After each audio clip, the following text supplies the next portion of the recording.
Une terre, une histoire, un savoir-faire, des hommes et des femmes, le rhum comme dénominateur commun, le rhum que tous les Guadeloupéens ont en partage quelles que soient leurs origines. Le rhum, un nom en une syllabe qui claque comme un coup de tonnerre, comme le rugissement d'un tremblement de terre, brûlant comme une montée de lave incandescente des entrailles d'un volcan. Le rhum, nom évocateur des horizons lointains, de soleil, de la mer, de parfums exotiques, des senteurs de vanille, de tabac, de cannelle et de muscade. Le rhum comme joie et partage. Guadeloupe, terre de rhum et des hommes. J'ai rencontré aussi Blaise Menjiwa, qui est un superbe metteur en scène. Je lui ai expliqué qu'il était important de mettre en valeur le rhum de Guadeloupe, d'expliquer d'où venait le rhum de Guadeloupe, ne serait-ce que le rhum global, parce qu'il a été pendant longtemps dit que le rhum avait été créé et mis en place par le père là-bas, sauf qu'après des recherches qu'on a effectuées, c'est les esclaves qui ont découvert ce procédé, je dirais, de transformation du sucre en alcool.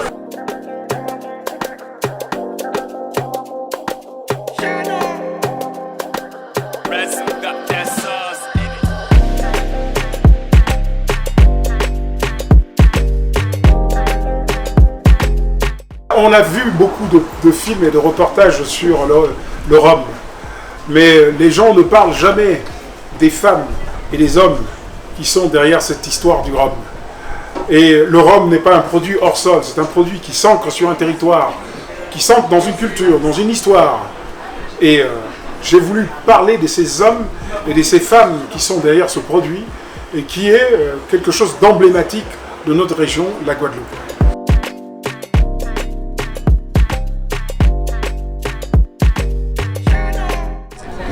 Ce film-là me rappelle mon enfance et de ma grand-mère où on allait dans les champs de canne attacher des paquets de canne. Donc c'était pour moi un retour, je dirais 47 ans, 48 ans, dis-je, en arrière. Ça m'a apporté beaucoup de connaissances, de voir les différents rhummiers et de voir comment les gens sont vraiment passionnés. Les rhummiers sont passionnés, racontent comment ils font le rhum, comment la tâcheuse de canne que vous avez vue, tous les gens, parce qu'il y a toute une histoire derrière la canne. Donc je dis Fabienne, tu as bien fait de participer à ce reportage.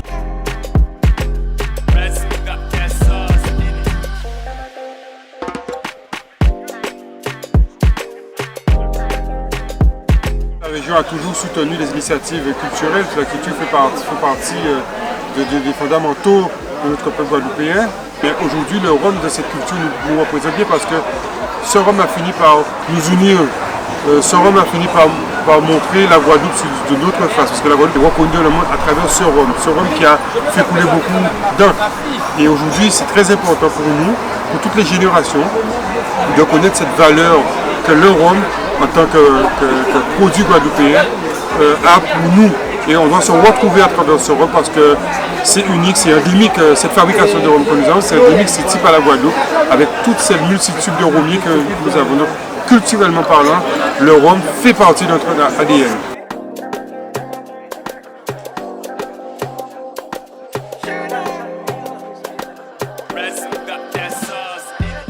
Alors c'était important pour nous de soutenir ce film parce que comme vous pouvez le constater, c'est un film qui parle des îles de Guadeloupe, qui parle des hommes, qui parle de la culture, qui parle d'un produit qui est exceptionnel et qui est vraiment à l'image de ce que nous sommes, le Rhum. Et puis c'est un film qui est plein d'émotions. C'est un soutien qu'a voulu la présidente du CTIG, Sonia Taille-Pierre. Et c'est aussi derrière un produit qui va nous servir pour faire la promotion de notre savoir-faire, mais aussi de notre culture en France. Bientôt la route du Rhum arrive, donc qui nous servira comme outil de promotion. Et puis aussi sur les pays étrangers comme les États-Unis, le Canada et puis les autres pays. Vous savez, le Rhum aujourd'hui, c'est un passeport international. Content d'être ici, fier de faire partie de cette histoire-là. Je pense que ce film fera date dans l'histoire du rhum agricole, du rhum de Guadeloupe particulièrement peut-être, mais du rhum agricole de manière générale, parce qu'il touche un autre aspect de notre métier, c'est l'émotion. Très clairement dans ce film apparaît très concrètement la distillerie Ramonec, la distillerie Biel, la distillerie Montebello et la distillerie Longto. C'est concret, c'est eux qui sont dans le film, c'est eux qui ont participé au film, on en fait partie. Le rhum il est fait en Guadeloupe, c'est une fierté locale, régionale et on doit en être fier.